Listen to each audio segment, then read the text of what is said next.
السلام عليكم ورحمة الله وبركاته. حبايب قلبي، عاملين ايه؟ يا رب كلكم تكونوا بخير وفي احسن حال وانتوا بتشوفوني النهاردة هنعمل مع بعض البسبوسة بس بطريقة الاكياس الجاهزة.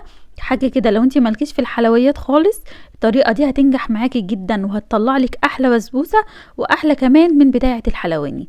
طبعا الفيديو للنهاية وان شاء الله هيعجبكم جدا. وطبعا انا سبق وعملت معاكم البسبوسه بالسميد السايب العادي خالص، وهسيب لكم برضو الطرق اللي انا عملتها معاكم قبل كده في صندوق الوصف وفي اول تعليق مثبت تحت الفيديو. يا رب الفيديو يعجبكم، ما تنسوش تعملوا له لايك وتشتركوا في القناه لو اول مره بتشوفوني. ويلا نقول بسم الله الرحمن الرحيم ونشوف الفيديو والطريقه مع بعض. اول حاجه انا جبت صينيه مقاس 26 وجبت كده مكعب من الزبده او قطعه من السمنه. المهم ان هي تكون مش يعني لينه معاكي كده، وتبداي تمسحي بيها الصينيه كويس جدا وتدهنيها كويس جدا من القاعده وكمان من الجوانب. الافضل تعمليها بايدك عشان المنديل او الفرشه بيلزق فيه كميه كده كبيره من السمنه ومش بنعرف نطلعها منها. بعد كده ركنتها على جنب، وبعد كده جبت طبق وحطيت فيه نص كوبايه من السمنه بيعادلوا 100 جرام بالظبط من السمنه.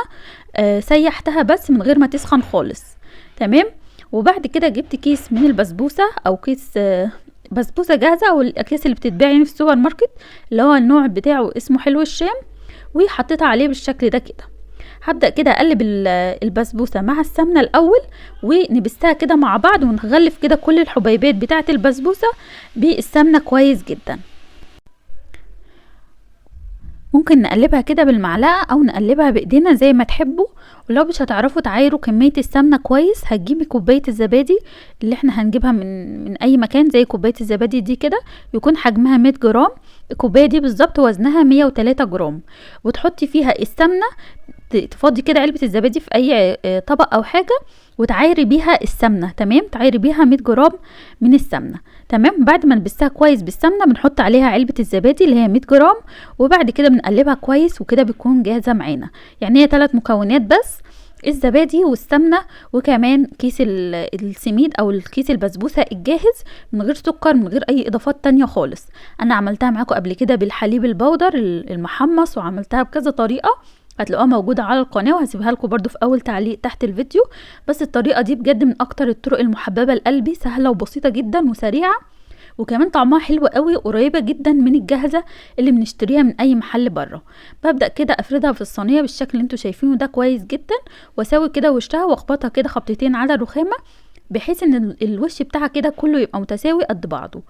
بعد كده بتجيبي اي مكسرات عندك، فول سوداني زي ما انا عاملة كده، او تجيبي لوز او بندق، اي نوع مكسرات كده يكون متحمص، وبنحطه كده على الوش بتاع الصينيه كده، بنضغط عليه ضغطه بسيطه خالص وبنرصه كده الرصه اللي انت حباها.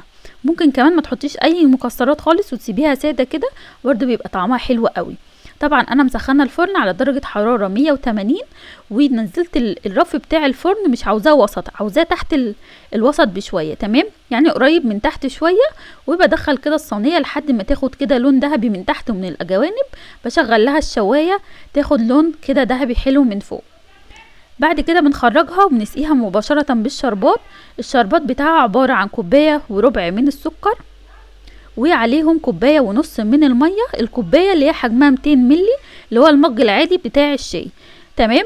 وهرفعهم على النار، وطبعا الاول هنحط كده رشه صغيره من ملح الليمون زي ما انا حطيت، او تعصري عصره بسيطه جدا من الليمون. هترفعوها على النار مباشره من غير اي تقليب ولا اي حاجه لمده 5 دقايق لحد ما كده الشربات يغلي و5 دقايق بالظبط وبتطفي عليه. احنا بنكون عايزين خفيف جدا. تمام. طبعا الشربات بيكون برد لغايه ما البسبوسه تستوي. تمام. فبسخن الشربات تاني وبخلي البسبوسه تكون لسه طالعه من الفرن سخنه، وكمان الشربات سخن جدا، وبنزلهم على بعض. الخطوه دي بتخلي البسبوسه طريه جدا معاكي وحلوه قوي. وبعد ما بغطيها كويس بالشربات بالشكل ده كده، اول ما تطلع من الفرن بغطيها كده بصينيه تانية او بغطا يكون على قد حجم الصينيه، وبسيبها لحد ما تبرد خالص. ممكن كمان تدخلوها الفرن 3 دقايق بعد ما تطفوا الفرن وهو مطفي. تمام، لغايه ما تشرب كده الشربات وتهدى معاكم. زي ما انتوا شايفين بتكون حلوه قوي، بتشرب الشربات كله وبتكون طريه جدا جدا. هطلع برضو قطعه معاكم كده وتشوفوها. عايزه اقول لكم طعمها بجد تحفه، ومن غير اي تعب ولا مقادير ولا اي حاجه خالص.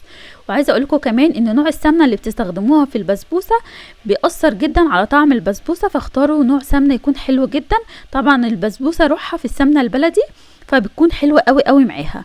جربوها بنفس الطريقه دي وهوريكم قد ايه هي طريه وجميله من جوه، وشايفين مش لازقه في الصينيه ولا اي حاجه، وده عشان احنا دهنين الصينيه كويس جدا جدا بالزبده. ممكن كمان تستخدموا سمنه على زبده لو مش متوفر سمنه، او تستخدموا زبده بس مفيش اي مشكله، بس بتسيحوها الاول. زي ما انتوا شايفين القوام بتاعها تحفه، جربوها، متاكده ان هي تعجبكم جدا. واسفه لو في اي اصوات كده جنبي او شوشره، معلش. واشوفكم على خير في فيديو جديد. ما تنسوش تعملوا لايك للفيديو وتشتركوا في القناه لو اول مره بتشوفوني، واشوفكم على خير، والسلام عليكم ورحمه الله وبركاته.